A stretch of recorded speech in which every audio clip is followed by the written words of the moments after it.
talk about how to use a mobile stander and how to work on self-propulsion, either in a mobile stander or using a wheelchair. So this is a Rifton mobile stander.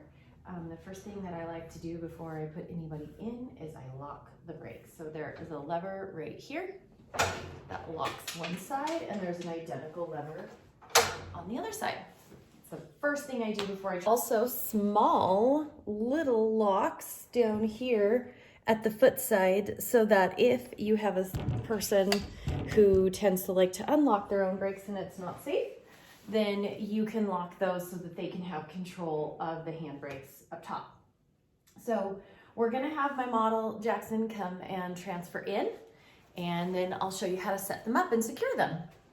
Stander, normally if I was transferring a student, I might have to do this as a 2-person maximal assist or a 1-person with maybe a gate belt, bringing them into the stander. But today I'm just showing how to set up the mobile stander for safety and mobility. So the first thing that I'm gonna do is I always lock the brakes before I transfer. And a lot of times if we've got somebody who's in a mobile stander who cannot stand on their own, we do have to keep that constant pressure on their back while we bring around the bum pad, as I call it. And we're gonna clip all aspects in, because this is kind of like the seat belt. And when we use mobility equipment, the seat belt is always the first thing on and the last thing off. This, as we can see, is a little bit too low for Jackson. Bring up the entire stroke prompt. So I'm going to show you guys how to do that. Normally you would not want to do this with the student in, so Jackson, go ahead and step out and take a seat. I would, of course, if they couldn't transfer themselves, have to do that myself, transfer them myself. So I'm going to come loosen these knobs, and I'm going to sort of eyeball where Jackson was, because I want this tippity top of the backrest, or the front rest actually, to be touching right along their chest, just above the nipple line. So this part right here is hitting this part of my body right here.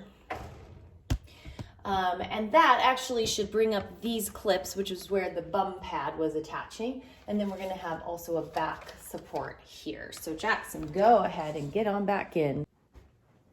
So now we've got this pad up a little bit higher. It's right at chest height. We don't want it too high, otherwise we're gonna lose the shoulder mobility. So we're gonna come in here, and actually, instead of doing that bum pad first, I'm gonna do this trunk pad first. I like to put a little bit of like a sheepskin something on it, but I don't have that on it right now. But I'm gonna get this nice and snug, because this needs to be nice and snug across Jackson's back so that he doesn't fall out of it.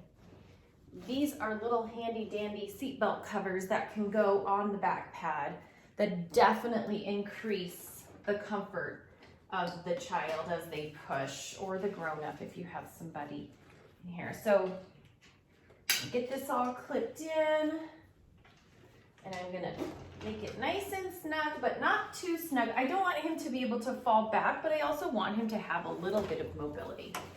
I'm gonna bring the bum pad in again, and now, just as I suspected, it is kind of right at the right height. And I'm gonna clip it all in, and I'm definitely on the bum pad gonna make that nice and snug. I really don't want any wiggle movement in there. And the reason for that is, if he can flex his hips, then he can probably flex his knees, and I don't want him to start sliding. So Jackson's knees should be, and his lower leg should be right up against those knee pads. If he's not, and he needs a little bit of wiggle room in order to do that, I'm gonna have to take off that bum pad and get his feet positioned properly, and taking really good just care that he might not have the mobility to get a straight knee position. And if he doesn't, then I need to honor that. I don't want to push him into a hyperextended position or a straight knee position if he doesn't have that mobility. So now I've got him pretty snug in here. There's a crotch strap that's going to go in there, and that's really just going to prevent too much movement of this pad left to right, but I really don't want this super snug on the privates. It's really just to prevent it from swinging out this way away from the chest prompt. Now I have some Velcro straps down here.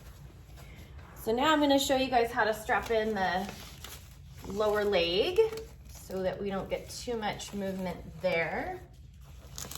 We've got these Velcro, they really only go one way. We've got a lot of a mess of a Velcro down here. And we have what I like to refer to as the calf strap. Sometimes all of this down here is kind of unnecessary at the feet. However, if you do have somebody who's real wiggly, you can really get those feet strapped in really nicely by crisscrossing. You could get real creative with these straps. You can, this one can cross over here, and this one can cross over here, and these two can go behind. Depends really on the bulk of the foot. Generally what I find is that is really superfluous. So I tend to use this big giant strap back here, and it's a calf strap, and it really prevents them from sliding this way, flexing here, and flexing at the hip. So now we've got our personal set up.